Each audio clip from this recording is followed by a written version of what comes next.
Today's tutorial is about drawing structural formulas. In school, lots of us have learned to draw such detailed structural formulas. However, drawing like that is tedious and it appears somewhat confusing. This version looks much simpler, but information has been already lost, since here we have a transolefin and there we cannot distinguish between a cis and a transolefin. A simple professional drawing looks like this. We have a chain of 6 carbons. Let us simply draw a zigzag line.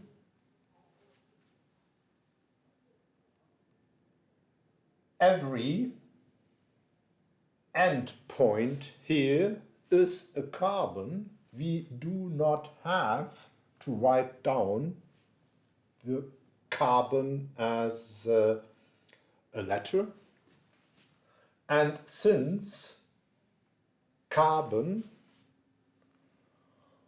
most of the time is 4 bonded, we can assume that we have 3 more hydrogens here, and therefore we don't have, it's no need to draw the hydrogens either.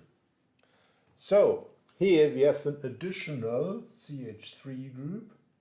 It's just this line added, double bond here, carbonyl group there, and that's it is.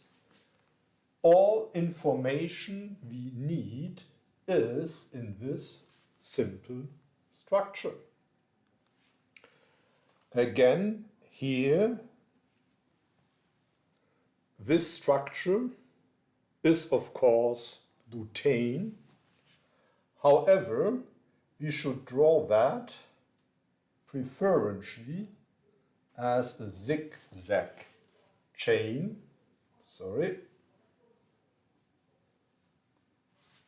4 carbons, and we should draw it as zigzag since we have a bond angle of 109 degrees.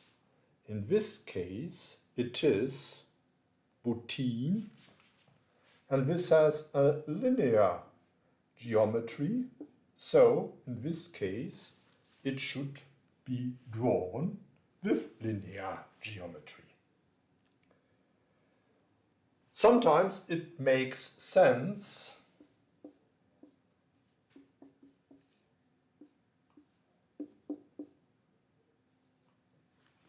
to explicitly add the CH3 group in cases when we want to emphasize that we have this as a functional group because of its higher reactivity in this case, propargylic position.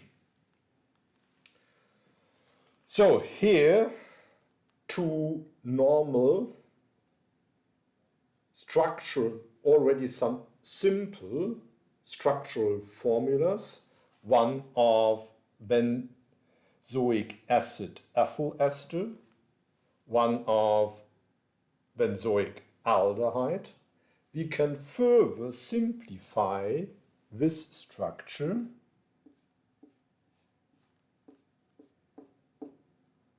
by writing CO2 ET for ethyl group.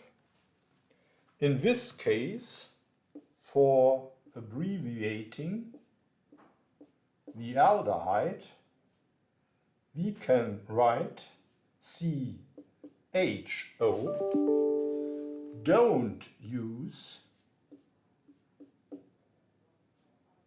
COH since then one could be confused that two hydrogens are missing. So CHO is the abbreviation for an aldehyde functionality. Thanks for listening.